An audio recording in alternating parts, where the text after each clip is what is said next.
Você assinou o acordo pré-nupcial, Érica. Você sai com o que entrou, que é absolutamente nada. Marcos riu, o som ecoando pelas paredes de mármore do corredor do tribunal, com o braço em volta de sua amante grávida. Ele achava que tinha vencido. Ele achava que a mulher quieta no casaco barato, tremendo diante dele, estava derrotada.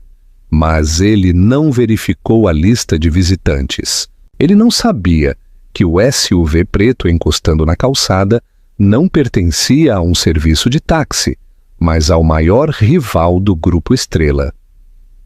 Marcos estava prestes a aprender que o silêncio não é fraqueza. É apenas a calmaria antes da tempestade. A chuva em São Paulo sempre parecia um aviso, mas naquela terça-feira à noite parecia um veredicto. Érica estava parada junto à janela do chão, ao teto da cobertura, no 42º andar, observando as luzes da cidade, borradas pelo temporal que caía sobre a Avenida Faria Lima.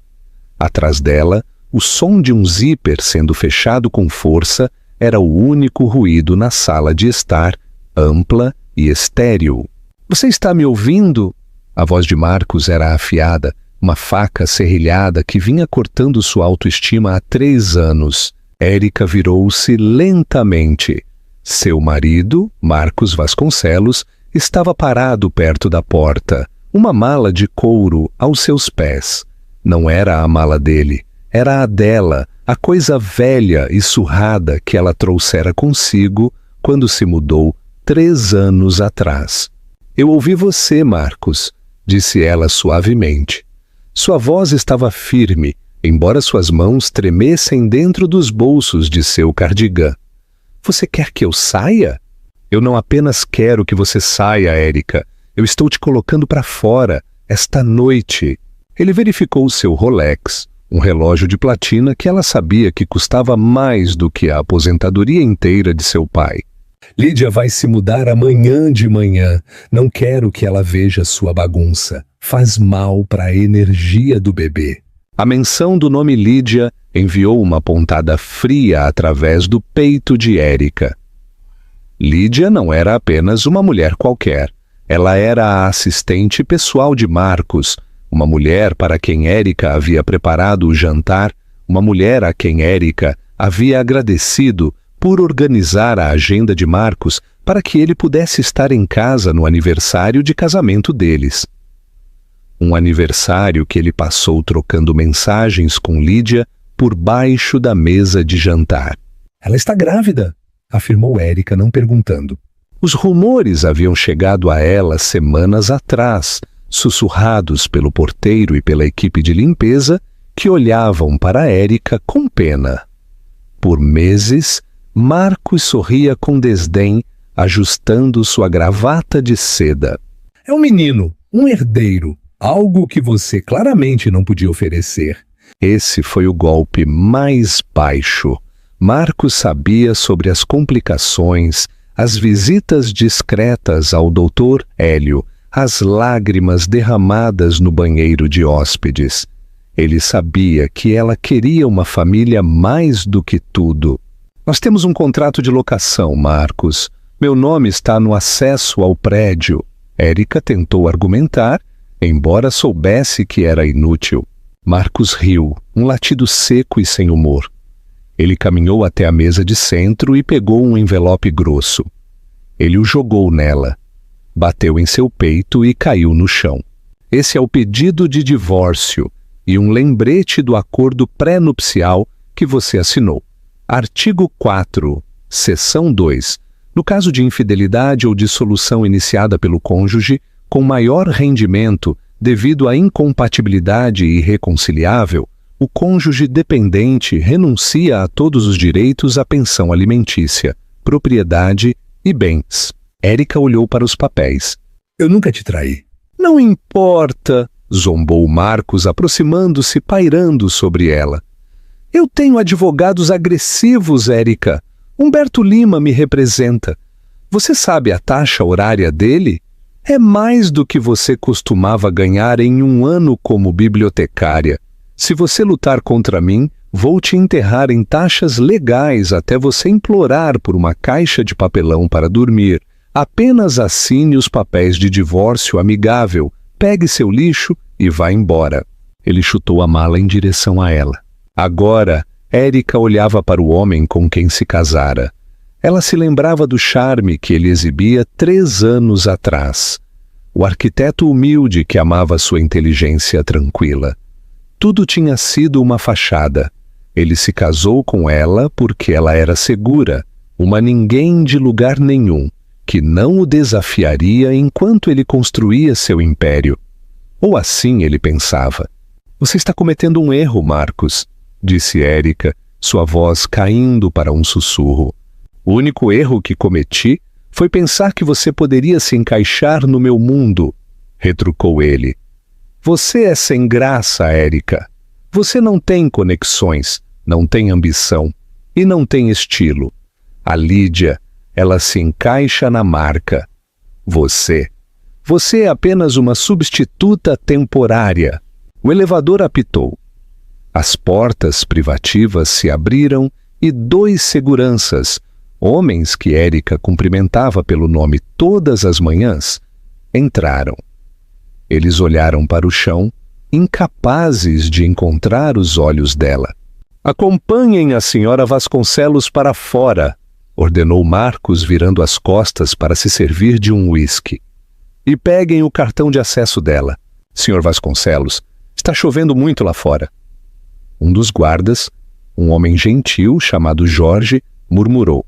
Não é problema meu, Jorge. Faça seu trabalho ou encontrarei alguém que fará. Erika levantou a mão para impedir Jorge de agarrar seu braço. Está tudo bem, Jorge. Eu posso andar. Ela se abaixou e pegou o envelope e sua mala.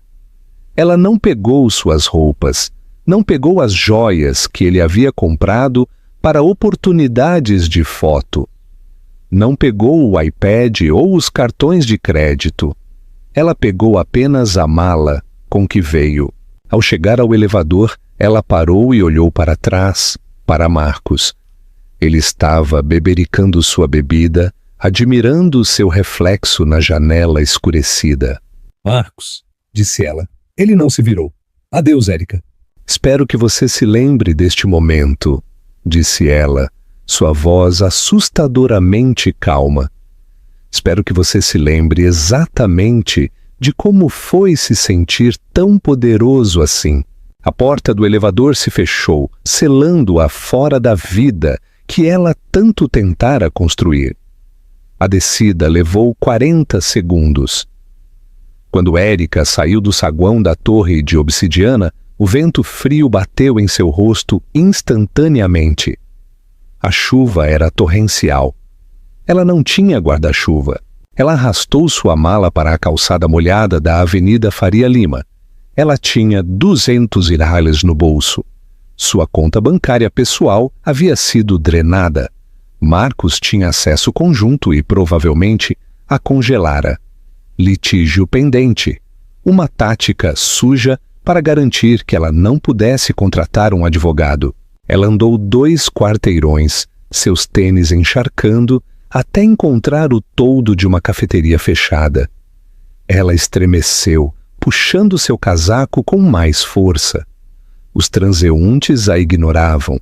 Para eles, ela era apenas mais uma figura trágica na noite da cidade grande. Mas Erika não estava chorando. Ela enfiou a mão no forro interno de sua mala, rasgando uma pequena costura que havia feito anos atrás.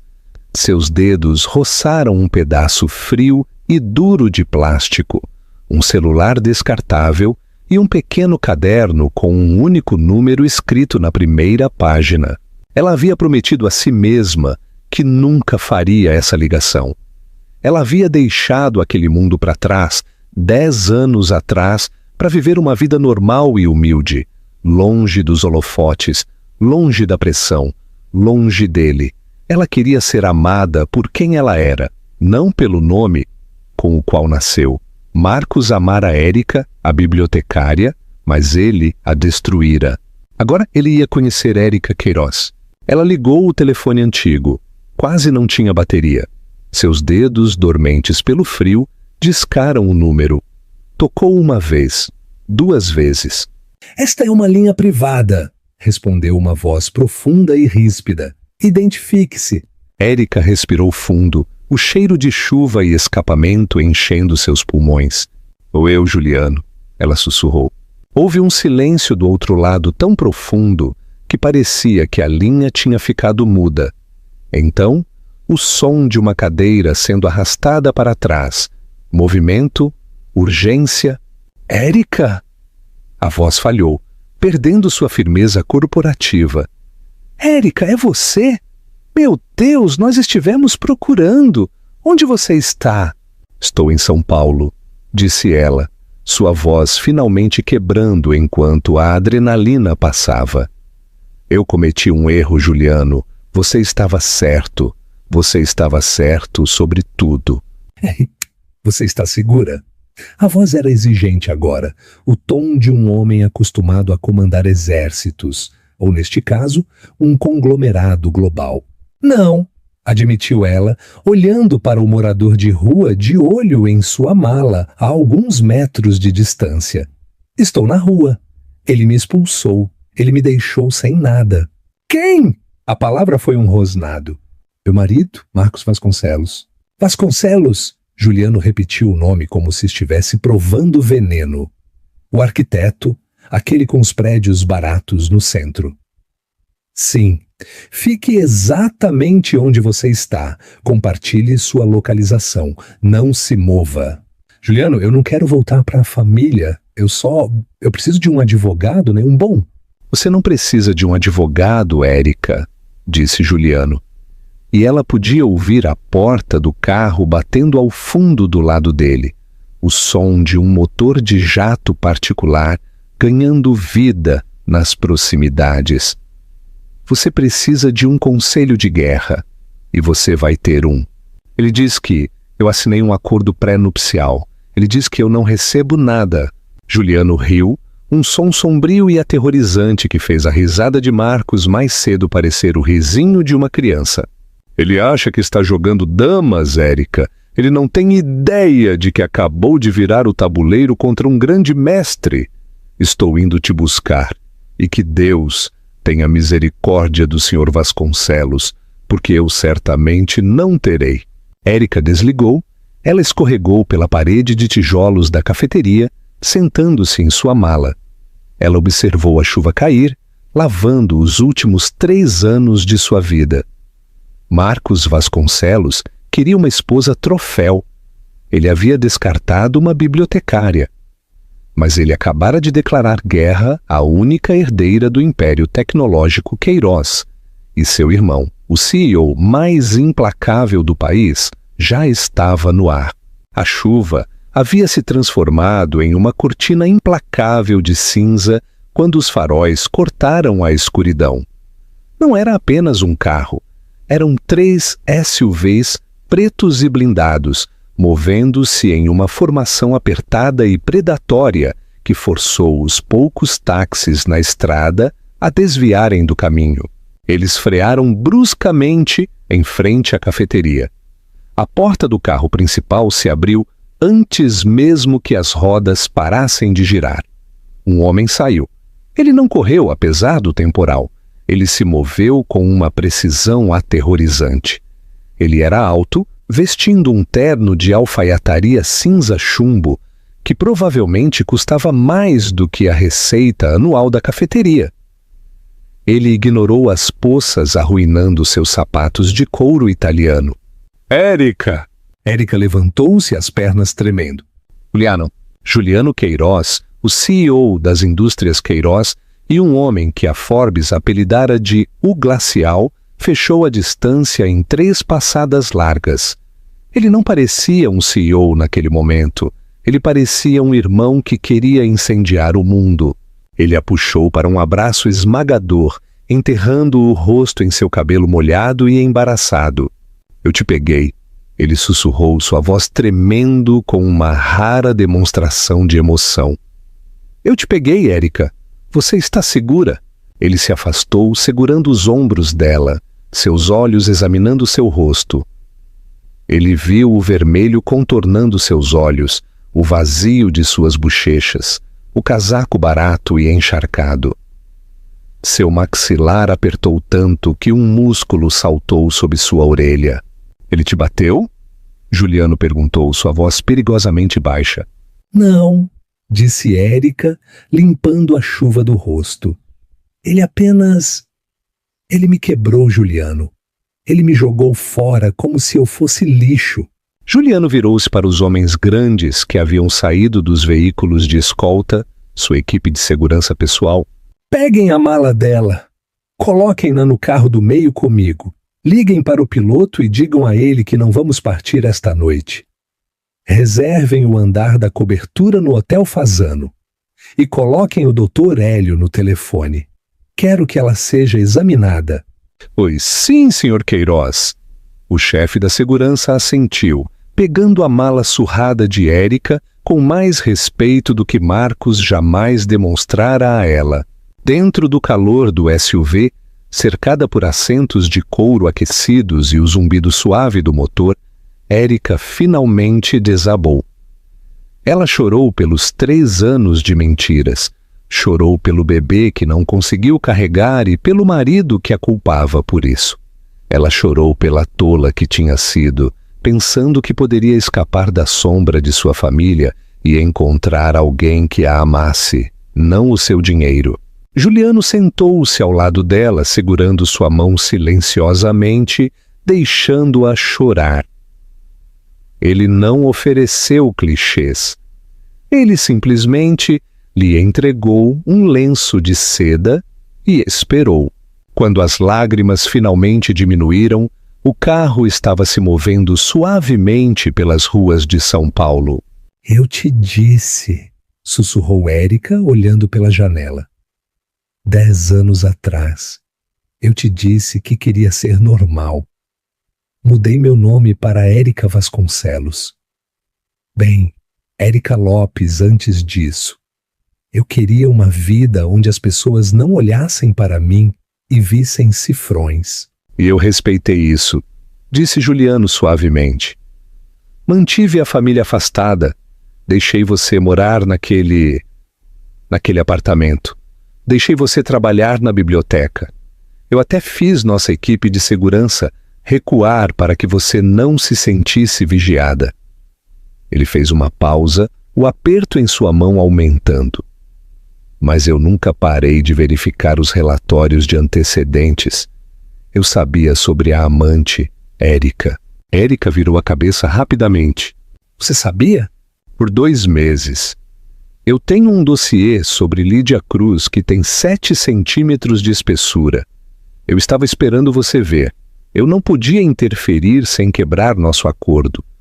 Mas quando meu alerta de segurança disparou informando que seu telefone foi reativado, eu sabia que tinha acabado. Ele enfiou a mão no bolso do assento à sua frente. Puxou um tablet, tocou na tela e entregou a ela. Era um feed ao vivo do mercado de ações focado em um setor específico: imobiliário e construção civil.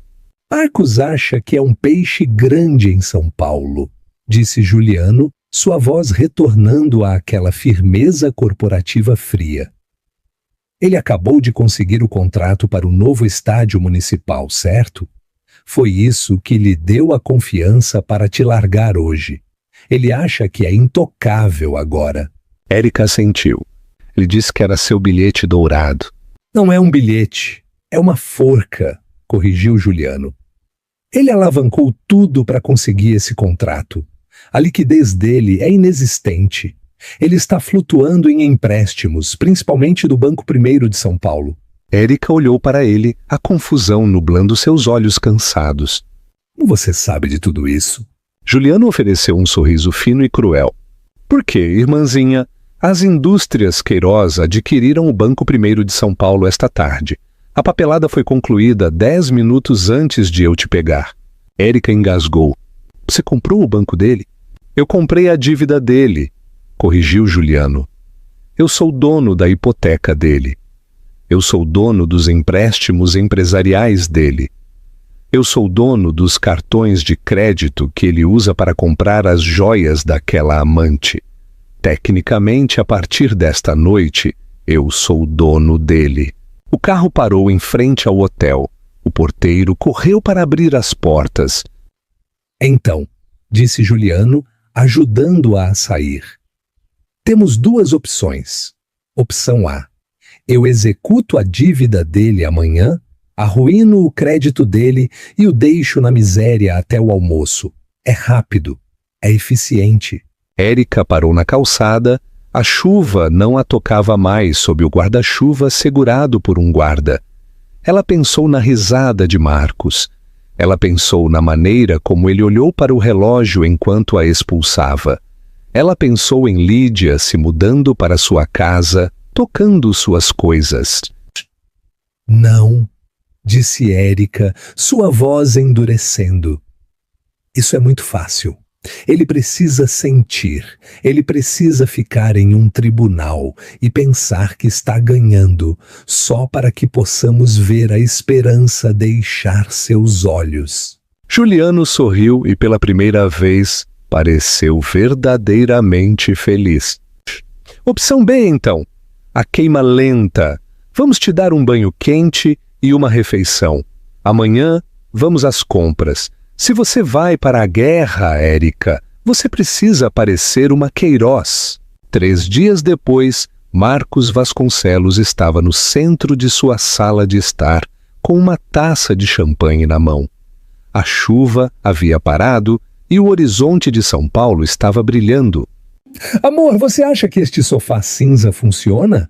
Lídia gritou. Ela já estava redecorando. As poltronas vintage aconchegantes de Érica haviam desaparecido, substituídas por móveis italianos modernos e angulosos que pareciam desconfortáveis, mas caros. O que você quiser, Lídia, disse Marcos, caminhando para beijar a testa dela. Você é a dona da casa agora. Eu só não quero nenhuma das vibrações ruins dela sobrando. Lídia fez beicinho, esfregando sua ligeira barriga de grávida. Ela já assinou os papéis? Ela vai, zombou Marcos. Ela não tem dinheiro, não tem família e não tem para onde ir. Ela provavelmente está dormindo em um abrigo. Ela vai assinar só para receber a assistência de realocação de 15 mil dólares que eu generosamente ofereci. O interfone tocou. Senhor Vasconcelos, a voz do concierge surgiu. O senhor foi notificado. Marcos franziu a testa. Mande subir. Poucos minutos depois, um oficial de justiça lhe entregou uma pilha grossa de documentos. Marcos os abriu esperando os papéis de divórcio amigável assinados. Em vez disso, viu letras pretas em negrito no topo. Aviso de divórcio litigioso e contraprocesso por danos. Ele examinou o documento, seu rosto ficando vermelho. Ela está contestando? Sob quais fundamentos? Angústia emocional? Oh, fraude! Ele riu jogando os papéis sobre a nova mesa de vidro. Ela está delirante. Ela contratou algum advogado de porta de cadeia para me assustar. Ele pegou o telefone e discou para Humberto Lima. Humberto, minha ex está tentando revidar. Eu vi o processo eletronicamente, Marcos. A voz de Humberto era suave, entediada. É adorável. Eles entraram com o pedido no Tribunal de Justiça de São Paulo. A audiência está marcada para sexta-feira. Moção de emergência para pensão alimentícia. Pensão alimentícia? Marcos rugiu. O pré-nupcial anula isso. Exatamente. Nós entraremos no tribunal, acenaremos com o pré-nupcial e o juiz jogará o caso dela fora em 10 minutos. Vai te custar 1 hora do meu tempo, mas será divertido vê-la se contorcer. Você quer fazer um acordo? De jeito nenhum, cuspiu Marcos. Eu quero esmagá-la. Quero que ela fique lá e ouça enquanto o juiz diz que ela não vale nada. Sexta-feira às 9 da manhã, então. Use o terno azul marinho. Ele projeta autoridade. O tribunal cheirava a cera de piso e café amanhecido. Marcos sentou-se à mesa do réu, parecendo impecável em seu terno azul marinho. Lídia sentou-se na galeria atrás dele, usando um vestido branco que enfatizava sua gravidez, desempenhando o papel da futura esposa solidária. Humberto Lima sentou-se ao lado de Marcos, verificando seus e-mails em um iPad banhado a ouro. Relaxe, Marcos. Isso é rotina. Eu só quero acabar logo com isso, murmurou Marcos, batendo o pé. Às 8h55, as pesadas portas de carvalho se abriram. Marcos se virou, esperando ver Érica em seu cardigã cinza brega, parecendo aterrorizada. Uma mulher entrou. Era Érica, mas não era a Érica que ele conhecia. Ela usava um terno creme que fora adaptado com precisão milimétrica ao corpo dela. Era elegante, sofisticado e gritava dinheiro. Seu cabelo, geralmente preso em um coque bagunçado, estava solto em ondas suaves e brilhantes. Ela usava óculos escuros enormes que removeu lentamente, revelando olhos claros e focados. Mas foram os sapatos que chamaram a atenção de Lídia na fileira de trás. Louboutins de sola vermelha, do tipo que Lídia vinha implorando a Marcos para comprar para ela há meses. Quem pagou por isso? Marcos sussurrou para Humberto, franzindo a testa. Ela não tinha 1 centavo há 3 dias. Cartões de crédito, provavelmente, descartou Humberto. Dívida parece ruim em uma audiência de divórcio. Vamos usar isso. Érica caminhou até a mesa do autor e sentou-se sozinha.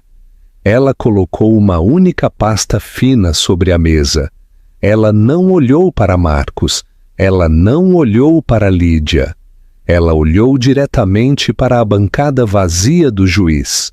Onde está o advogado dela? Marcos zombou. Ele a abandonou? Ela está se representando. Humberto riu. Pro C. Oh, isso vai ser um massacre. Os juízes odeiam litigantes que se representam. Eles desperdiçam tempo. Todos de pé, anunciou o oficial de justiça. A meritíssima juíza Cátia Andrade presidindo. A juíza Andrade, uma mulher severa com reputação de tolerância zero para bobagens, assumiu a bancada. Ela arrumou seus papéis. Caso número 49 de 2801, Vasconcelos Vedes Vasconcelos. Partes presentes? Humberto Lima pelo réu, Marcos Vasconcelos. Humberto levantou-se abotoando o paletó, projetando charme confiante. Pronto para prosseguir, excelência. Temos uma moção para rejeição baseada em um acordo pré-nupcial. E pelo autor? A juíza olhou para Érica. Senhora Vasconcelos, a senhora está se representando? Érica levantou-se. Sua voz era firme, projetando-se para o fundo da sala. Não, excelência. Meu advogado está chegando. Ele teve que passar pela segurança. O tribunal começa às 9h, senhora Vasconcelos. A juíza retrucou. Se ele não estiver aqui em... Pai. As portas duplas no fundo do tribunal se abriram com força. A sala ficou em silêncio. Caminhando pelo corredor central, estava uma falange de 5 advogados em ternos pretos combinando. Eles se moviam em perfeita sincronia, carregando pastas que pareciam caixas de armas. Liderando-os estava um homem que sugou o oxigênio da sala. Ele era alto, imponente, com um maxilar que poderia cortar vidro. Ele usava um terno de 3 peças que fazia a roupa cara de Humberto Lima parecer que veio de uma liquidação. Marcos sentiu um calafrio percorrer sua espinha. Ele reconheceu aquele rosto. Todo mundo no mundo dos negócios reconhecia aquele rosto. Estava na capa da Forbes Brasil no mês passado. Era Juliano Queiroz, o CEO bilionário do conglomerado Queiroz, um dos homens mais poderosos do Brasil. O cérebro de Marcos entrou em curto-circuito. Por que Juliano Queiroz está aqui? Ele comprou o tribunal? Juliano não parou na galeria. Ele caminhou direto pelo portão giratório, passou por Marcos, ignorando-o como se fosse um móvel, e parou ao lado de Érica. Ele colocou a mão no ombro dela, um gesto de absoluta proteção e domínio. Juliano Queiroz, anunciou ele, sua voz profunda e ressonante, enchendo o tribunal sem microfone. Representando a autora, Érica Queiroz. Um suspiro percorreu o tribunal. O estenógrafo parou de digitar. Até a juíza Andrade olhou por cima dos óculos, sua sobrancelha se erguendo. Queiroz, sussurrou Marcos, seu rosto drenando de cor. Ele olhou para Humberto. Por que ele a chamou de Queiroz? Humberto Lima não estava mais verificando seu e-mail. Ele estava olhando para Juliano com a expressão de um homem que percebe que trouxe uma faca para uma guerra nuclear. Suas mãos estavam realmente tremendo. Excelência, gaguejou Humberto levantando-se, seu charme suave evaporando. Eu não sabia que o Sr. Queiroz era um advogado licenciado neste estado, ou licenciado em Nova York, Londres e São Paulo, disse Juliano friamente, sem nem olhar para Humberto. Ele tirou um documento de sua pasta e o deslizou em direção à juíza. Minhas credenciais, Excelência, e meu aviso de comparecimento. Juliano virou-se lentamente para encarar Marcos. Seus olhos eram frios, mortos e aterrorizantes. E apenas para constar, acrescentou Juliano, dirigindo-se à sala, mas travando os olhos em Marcos. O nome da autora não é Vasconcelos. Ela reverteu ao seu nome de solteira. Acredito que o réu o conheça. Ou talvez... Juliano sorriu, um tubarão mostrando os dentes. Ele nunca se deu ao trabalho de perguntar quem sua esposa realmente era. Marcos afundou na cadeira. Ele olhou para Érica. Realmente olhou para ela. E pela primeira vez ele viu a semelhança. O mesmo nariz, o mesmo queixo afiado. Ele não tinha se casado com uma ninguém. Ele tinha se casado com a herdeira de um império que ele só poderia sonhar em tocar, e ele tinha acabado de dizer a ela para sair sem nada. Pronto para prosseguir, Excelência, disse Juliano. O silêncio no tribunal era absoluto. Era o tipo de silêncio geralmente reservado para funerais ou o momento em que um veredicto é lido. Humberto Lima, um homem que cobrava 3.000 barreais por hora, e se orgulhava de nunca ser surpreendido, estava olhando para seu iPad como se ele tivesse acabado de mordê-lo. Ele tocava freneticamente na tela, procurando por Érica Queiroz. Quando os resultados da pesquisa carregaram, seu rosto foi de pálido para fantasmagórico. E Sr. Lima, a juíza Andrade solicitou, sua paciência diminuindo. O senhor está pronto para abordar a moção de rejeição? Humberto engoliu em seco, afrouxando a gravata. Sim, Excelência. Nós afirmamos que o acordo pré-nupcial assinado pela senhora Vasconcelos, desculpe-me, senhora Queiroz, renuncia a todas as reivindicações sobre bens conjugais. É um documento padrão e blindado.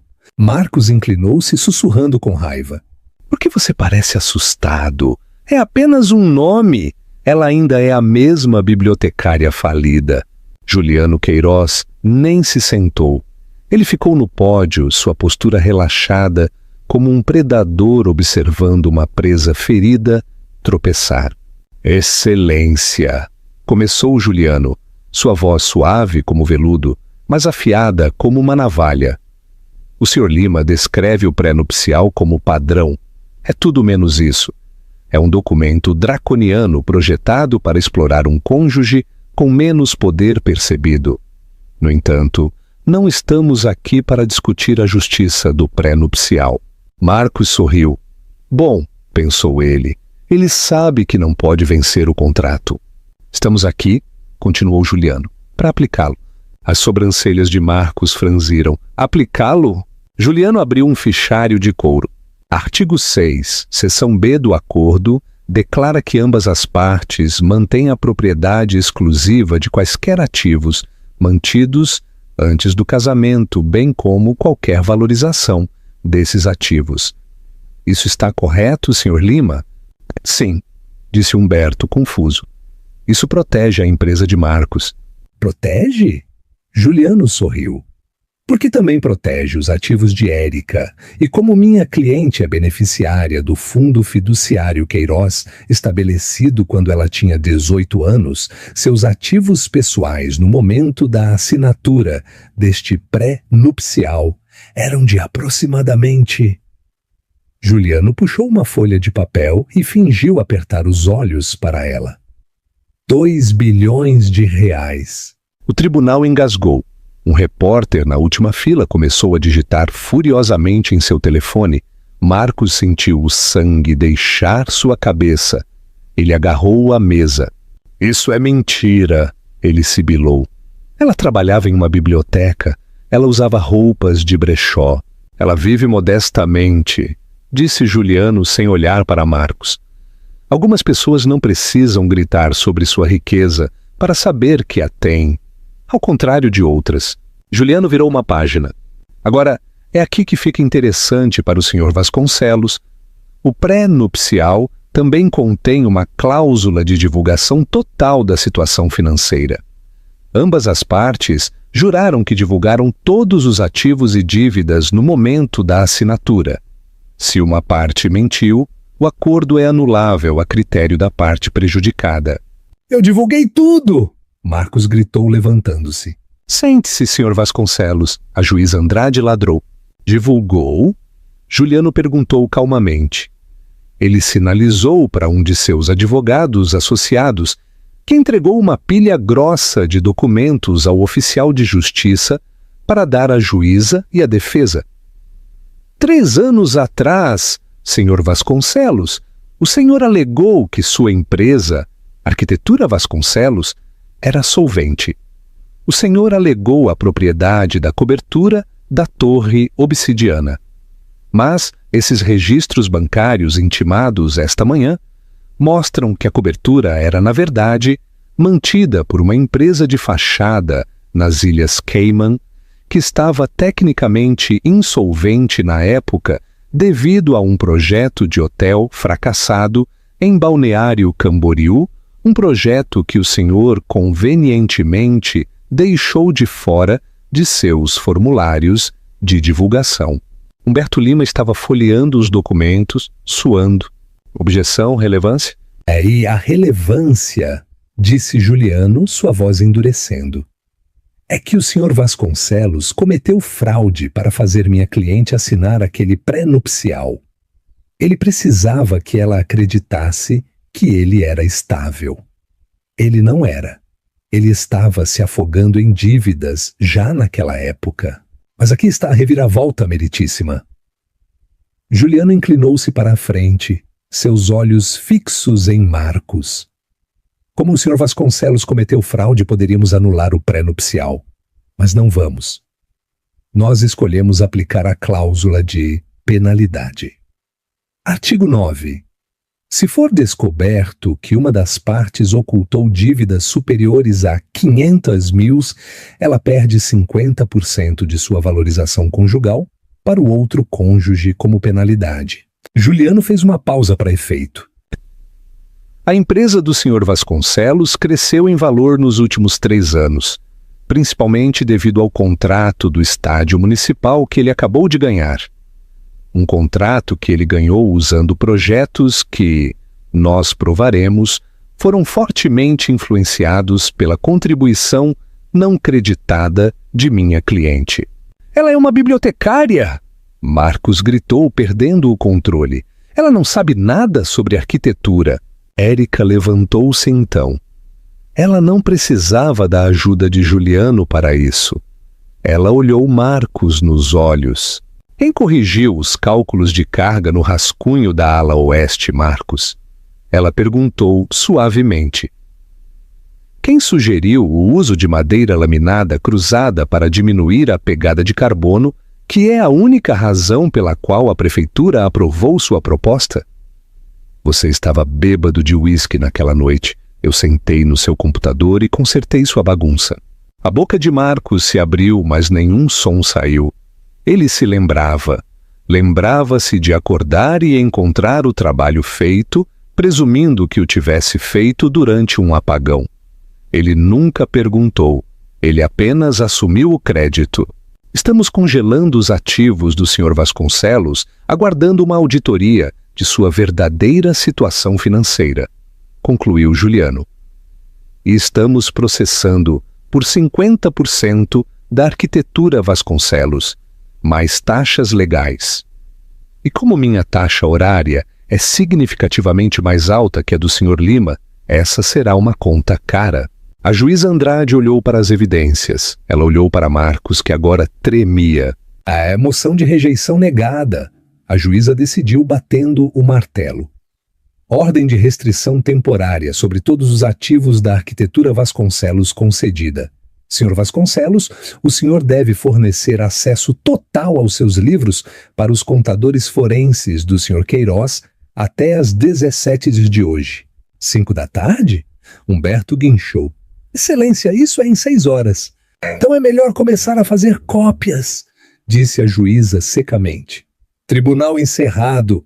A saída do tribunal foi um corredor polonês. A imprensa já tinha sentido o cheiro do nome Queiroz. Câmeras disparavam. Perguntas eram gritadas. Érica, é verdade que você é a herdeira Queiroz? Marcos, você sabia que sua esposa era bilionária? Sr. Queiroz, o senhor vai comprar o time do Corinthians?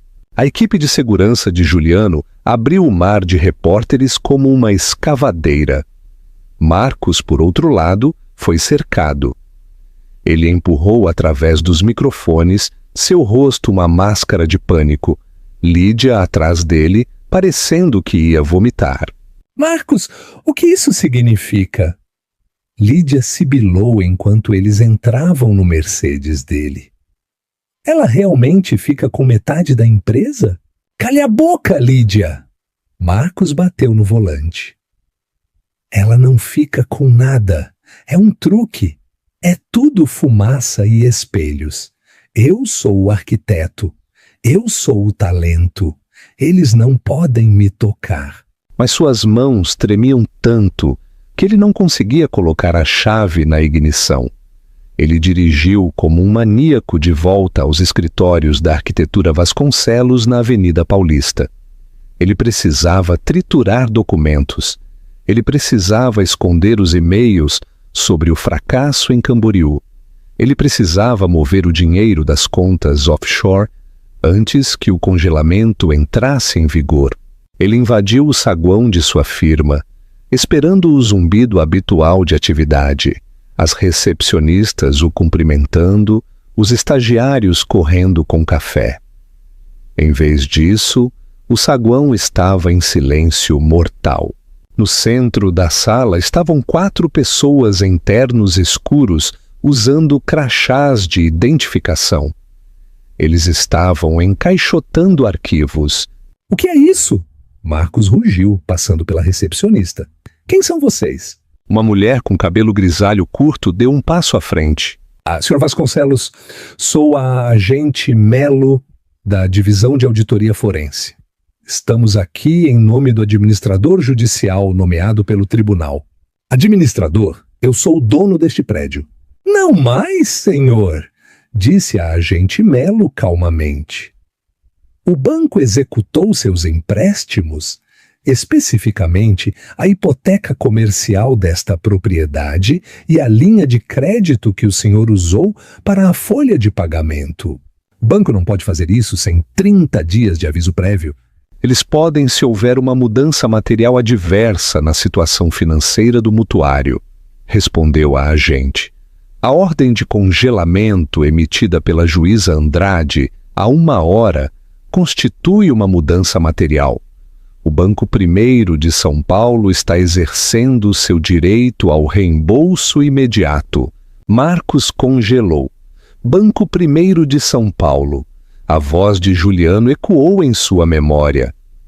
As indústrias Queiroz adquiriram o Banco I de São Paulo esta tarde. Ele tinha caminhado direto para a armadilha. Juliano não o tinha apenas processado. Ele havia comprado o chão em que Marcos pisava e agora o estava puxando debaixo dele. Marcos, Ele se virou para ver seu CFO, Davi, saindo de seu escritório com uma caixa de itens pessoais. Davi parecia pálido. Davi, diga a eles que temos as reservas de caixa. Nós não temos, Marcos, disse Davi, evitando seus olhos. Você gastou as reservas nas reformas da nova cobertura e no anel de noivado para a Senhora Cruz. Lídia, que acabara de entrar, congelou. Todos olharam para o enorme diamante em seu dedo. De repente, não parecia um símbolo de amor. Parecia evidência roubada. Estou me demitindo, Marcos, disse Davi calmamente. Eu não posso fazer parte de uma investigação de fraude. Eu tenho uma família. Seu covarde! Marcos gritou. Eu te fiz. Você nos usou, corrigiu Davi. Ele saiu pela porta. Marcos correu para seu escritório, mas a porta estava trancada. Um segurança, um dos novos que Juliano provavelmente enviara, bloqueou seu caminho. Acesso negado, Sr. Vasconcelos. Este é o meu escritório. Não até que a auditoria esteja completa, senhor. Por favor, acompanhe-se para fora, ou teremos que ajudá-lo. Marcos recuou, o peito arfando. Ele olhou ao redor do escritório de plano aberto. Seus funcionários, arquitetos, designers, engenheiros estavam observando-o.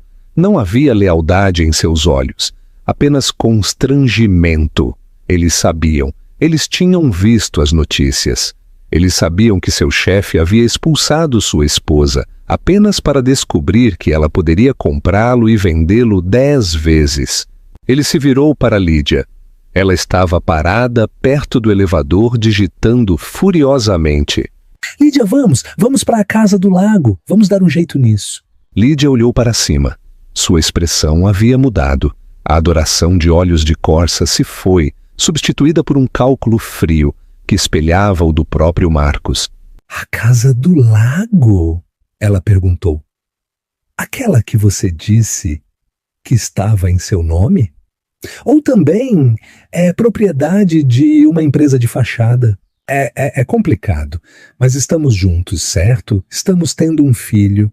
Lídia olhou para a barriga, depois de volta para ele. Eu preciso de segurança, Marcos. Você me prometeu uma vida de luxo.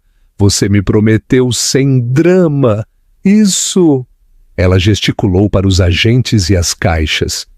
Isso não é luxo. Isso é um crime. Eu sou a vítima aqui. Marcos implorou. Ela mentiu para mim. Ela fingiu ser pobre. E você fingiu ser rico, disse Lídia friamente. O elevador apitou. Vou para a casa da minha irmã. Não me ligue até consertar isso. Lídia, você está carregando meu herdeiro! Agora, ela entrou no elevador. Estou carregando um passivo. As portas se fecharam. Marcos ficou sozinho no saguão do império que construíra sobre mentiras. O telefone na recepção começou a tocar. Era um repórter. Então outra linha tocou. Então outra. Ele se virou para a saída, tropeçando para a rua.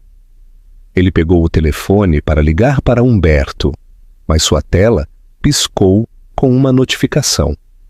Novo e-mail. Indústrias Queiroz.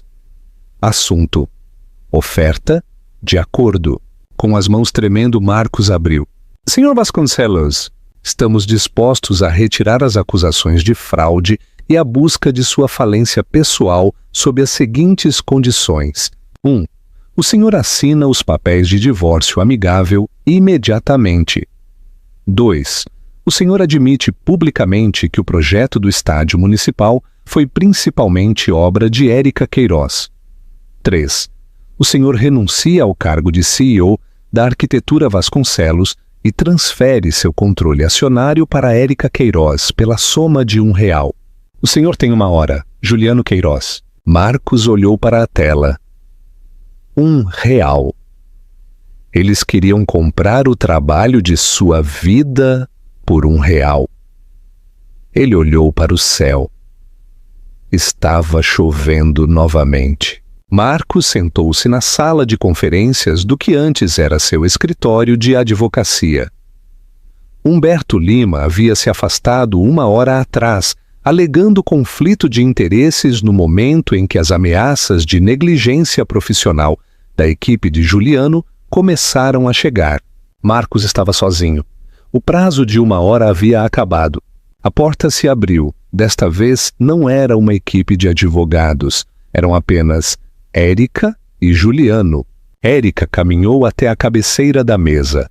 Ela colocou um único documento nítido na superfície edimógno. Ao lado dele, ela colocou uma caneta. Marcos olhou para cima. Seus olhos estavam vermelhos, sua gravata afrouxada, seu terno caro amassado. Ele parecia 10 anos mais velho do que naquela manhã. Érica, ele coachou. Nós podemos resolver isso, por favor. Você me amou uma vez. Érica olhou para ele, sua expressão ilegível.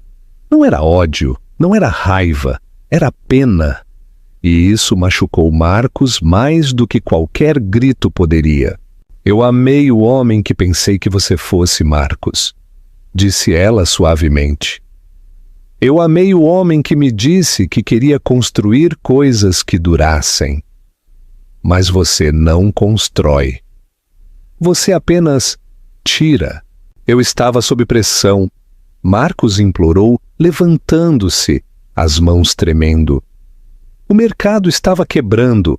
Eu precisava do negócio do estádio para nos salvar. Eu fiz isso por nós. Não minta! Juliano cortou. Sua voz como um estalo de chicote. Ele permaneceu de pé perto da porta, uma sentinela silenciosa. Não insulte a inteligência dela.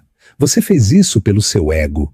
Você fez isso para poder comprar um barco maior e substituir sua esposa por uma modelo mais jovem.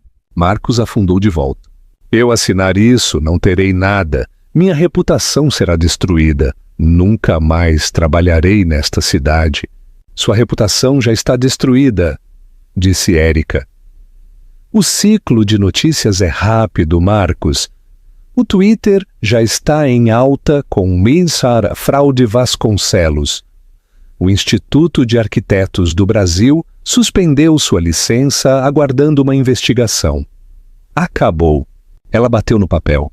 Isso é uma misericórdia, Marcos. Você assina isso e Juliano cancela a equipe forense. Você evita a prisão por fraude bancária. Você sai livre, quebrado, mas livre. Marcos olhou para o documento. Transferência de propriedade. Consideração. Munshikers. E Lídia, Marcos sussurrou. Lídia ligou para meu escritório há 20 minutos, disse Juliano, verificando o relógio. Ela está fazendo um acordo. Ela está trocando informações sobre suas contas offshore em troca de imunidade. Ela não vai voltar, Marcos. O silêncio se estendeu, pesado e sufocante. Marcos Vasconcelos, o homem que queria ser rei, pegou a caneta. Sua mão tremia tão violentamente que a tinta borrou na página. Ele assinou. Ele empurrou o papel em direção a Érica. Érica enfiou a mão no bolso. Ela tirou uma nota de R$1 amassada. Era velha, macia pelo uso. Aqui, disse ela, deslizando-a pela mesa. Marcos olhou para a nota de R$1. A efígie da República olhou de volta. Pegue, ordenou Érica. Marcos estendeu a mão e pegou a nota. Parecia papel queimando em sua mão. Saia, disse Juliano. Marcos levantou-se. Ele caminhou até a porta, seus passos pesados. Ele parou, a mão na maçaneta, olhando para trás, para a mulher que ele havia subestimado. O que você vai fazer com a empresa? Ele perguntou, sua voz oca. Você é uma bibliotecária. Você não sabe administrar uma firma. Érica sorriu, um sorriso genuíno e brilhante que ele não via há anos. Eu não vou administrá-la, Marcos. Eu vou desmantelá-la e então vou construir algo real. Marcos saiu para o corredor. O elevador estava esperando. Ele entrou, as portas se fecharam e ele desceu para a obscuridade. O despertador no chão zumbiu às 5h30 da manhã. Um chocalho metálico e áspero que vibrou contra o linóleo fino. Marcos Vasconcelos rolou do colchão. suas costas travando em protesto. Não havia estrado, apenas um box no chão de uma kitnet em Osasco, a quilômetros de distância das torres reluzentes do centro de São Paulo. O ar no quarto cheirava a café solúvel amanhecido e ao cheiro úmido e mofado que parecia se infiltrar pela janela de vidro único. Marcos esfregou o rosto, sentindo a barba por fazer. Ele não fazia a barba há 3 dias. Lâminas de barbear eram caras, e com o salário de um servente de pedreiro, você aprendia a esticar tudo. Ele se vestiu no escuro, calças de brim pesadas que estavam duras de pó, de drywall, uma camisa de flanela que já tinha visto dias melhores e botas de biqueira de aço que apertavam seus dedos. Ele não vestiu um terno italiano. Ele não colocou um Rolex. Ele verificou seus bolsos, chaves, um bilhete único e uma nota de R$1 amassada e macia que ele mantinha dobrada no canto mais fundo de sua carteira. Ele bebeu seu café preto, de pé sobre a pia, olhando para seu reflexo no espelho enferrujado. A arrogância havia sumido de seus olhos, substituída por uma exaustão permanente e assombrada. Hoje era terça-feira, mas não era uma terça-feira qualquer. Marcos pegou 2 ônibus e um trem lotado para chegar à cidade. Ele sentou-se nos fundos, o boné puxado para baixo, evitando contato visual com os passageiros grudados em seus celulares. Ele costumava ser o homem no banco de trás do carro executivo preto, lendo e-mails em um tablet, irritado com o trânsito. Agora ele era o trânsito. Ele desceu na Estação Pinheiros e caminhou 6 quarteirões, até a região da Faria Lima. Ele não deveria ter vindo. Ele sabia que era masoquismo, puro e simples. Mas ele não conseguia ficar longe. O canteiro de obras que fora o centro de sua ruína estava terminado. 6 meses atrás, este quarteirão deveria ser a Torre Millennium Vasconcelos, um monumento ao seu ego, uma agulha de vidro perfurando o céu. Ele havia alavancado seu casamento, sua ética e sua alma para construí-lo. Agora, enquanto ele estava do outro lado da rua, encolhido em seu casaco, contra o vento cortante do outono, ele via no que aquilo havia se tornado. A estrutura era mais baixa, mais quente. Os ângulos afiados e agressivos de seu projeto original haviam sido suavizados. A fachada não era de aço frio, era uma mistura de madeira recuperada e paredes verdes vivas que pareciam respirar com a cidade. Uma faixa enorme tremulava entre 2 árvores. Grande inauguração. Centro Comunitário e Biblioteca Pública Érica Queiroz. Ela tinha mantido o nome dele por um tempo, mas agora usava o dela. Ele percebeu com um sentimento de afundamento que ela havia redefinido o espaço sem a permissão dele. Uma multidão estava se reunindo, não apenas as elites ricas que ele costumava cortejar, mas pessoas reais. Estudantes com mochilas pesadas, casais idosos de mãos dadas, jovens mães empurrando carrinhos de bebê. Havia um burburinho de excitação genuína que Marcos nunca conseguira fabricar com todas as suas firmas de relações públicas. E então ele a viu. Érica caminhou para a praça elevada. Marcos parou de respirar por um momento. Ela parecia diferente. Não apenas cara, embora o casaco de cachemir creme que ela usava fosse claramente de alta qualidade, mas livre.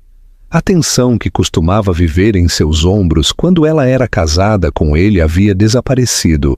Seu cabelo estava solto, pegando o vento. Ela estava rindo de algo que um homem ao lado dela havia dito. Marcos apertou os olhos. O homem era alto, usava uma jaqueta de tweed e óculos. Ele não era um tubarão como Juliano. Ele parecia um professor ou um escritor. Ele tinha um rosto gentil. Ele colocou a mão na parte inferior das costas de Érica, um gesto tão casual e íntimo que pareceu um golpe físico em Marcos. Senhoras e senhores, uma voz retumbou nos alto-falantes. Era o prefeito. Bem-vindos a um novo capítulo para São Paulo. Marcos assistiu à cerimônia se desenrolar como um fantasma, assombrando seu próprio funeral. Ele ouviu enquanto o prefeito elogiava a visão de uma mulher que entendia que abrigo não é apenas sobre paredes, mas sobre comunidade. Então Érica pegou o microfone. "Brigada!", disse ela. Sua voz era clara, amplificada pela praça, refletindo nos edifícios de vidro ao redor deles. Um ano atrás, me disseram que eu não me encaixava no futuro desta cidade. Me disseram que o valor é medido pelo que você pode tirar. Ela fez uma pausa, e seus olhos pareceram examinar a multidão. Por um segundo aterrorizante, Marcos pensou que ela o viu. Ele se encolheu atrás de um poste de luz. "Mas eu aprendi que o valor é medido pelo que você pode dar", continuou Érica, sua mão descansando subconscientemente em sua barriga. Ela estava mostrando apenas um pouco uma pequena saliência sob o cachemir. Marcos agarrou o metal frio do poste. Um bebê. Lídia havia interrompido a gravidez uma semana depois que o escândalo estourou, não querendo ficar presa a um pária falido. Ela havia se mudado para o Rio para encontrar um produtor. Mas Érica estava construindo uma família. Este prédio", disse Érica, gesticulando para o centro atrás dela, "foi construído sobre as ruínas de um erro. Nós demolimos o ego para construir uma fundação para todos. Esta biblioteca é para o estudante que precisa de um lugar tranquilo para sonhar. Esta clínica de assistência jurídica é para o parceiro que precisa de uma saída de uma situação ruim. Isso é para vocês." Os aplausos foram ensurdecedores, não foram palmas educadas. Foi um rugido de aprovação. Marcos sentiu uma lágrima escorrer pelo rosto. Era fria e irritada. Ele a limpou furiosamente. Ele havia construído arranha-céus, ele havia ganhado prêmios, mas ninguém nunca olhara para ele da maneira que aquela multidão olhava para ela. "Ela é incrível, não é?" Marcos pulou. Uma mulher parada ao lado dele, segurando uma sacola de compras, estava sorrindo para o palco. Eu costumava conhecê-la", murmurou Marcos, sua voz rouca. "Você tem sorte", disse a mulher. "Ela salvou este bairro. Aquele empreendedor Vasconcelos, aquele que tentou demolir a horta comunitária, ouvi dizer que ele está na cadeia ou algo assim. Já vai tarde." Marcos puxou o colarinho para cima. Já vai tarde." No palco, o corte da fita começou. Juliano Queiroz deu um passo à frente. Ele parecia tão formidável quanto sempre. Mas havia uma suavidade em seus olhos quando ele olhou para sua irmã. Ele lhe entregou a tesoura. Érica cortou a fita. A banda começou a tocar uma música de jazz, confete, biodegradável, feito de folhas recicladas. Choveu. Marcos se virou. Ele não podia mais assistir à alegria. Era muito brilhante e ele estava muito escuro. Ele caminhou pela rua, suas botas pesadas no pavimento. Ele passou por uma loja de móveis de alto padrão, do tipo em que costumava fazer compras com Lídia. Ele viu seu reflexo na vitrine. Um trabalhador de meia-idade cansado, sem nada em seu nome além de uma coluna ruim e uma história em que ninguém acreditaria. Ele enfiou a mão no bolso e tirou a nota de R$1. Ele a alisou contra o vidro da vitrine. Transferência de propriedade. Consideração R$1. Não era apenas o preço de sua empresa. Era o preço de sua arrogância. Era o valor que Érica havia colocado em suas ameaças, seu poder e seu bullying. Ele percebeu então que não tinha apenas perdido seu dinheiro. Ele havia sido apagado. Érica não o destruíra por despeito. Ela simplesmente o superara. Ela transformara a malícia dele em adubo e plantara um jardim sobre ela. Um trocado? Um morador de rua estava sentado em um caixote perto da esquina, sacudindo um copo de papel. Marcos olhou para o homem. Ele olhou para a nota de R$1 em sua mão. Era seu último dinheiro até o pagamento na sexta-feira. Ele precisava dele para um salgado, mas o peso dele em seu bolso parecia chumbo. Era um objeto amaldiçoado, um símbolo de seu fracasso. Aqui, disse Marcos. Ele jogou o R$1 no copo. Deus te abençoe, senhor, disse o homem. Não, respondeu Marcos sombriamente. Não vale nada. Ele caminhou em direção ao ponto de ônibus, misturando-se à lavagem cinza da cidade, desaparecendo no fundo do mundo que ele um dia pensou que possuía. De volta à praça, a multidão estava se dispersando, filtrando-se para o saguão quente e bem iluminado do novo centro. Juliano caminhou até Érica, entregando-lhe uma garrafa de água. — Você está bem? Ele perguntou calmamente, seus olhos examinando o perímetro. A segurança disse que avistou um homem correspondente à descrição dele na esquina sudeste. Érica tomou um gole de água.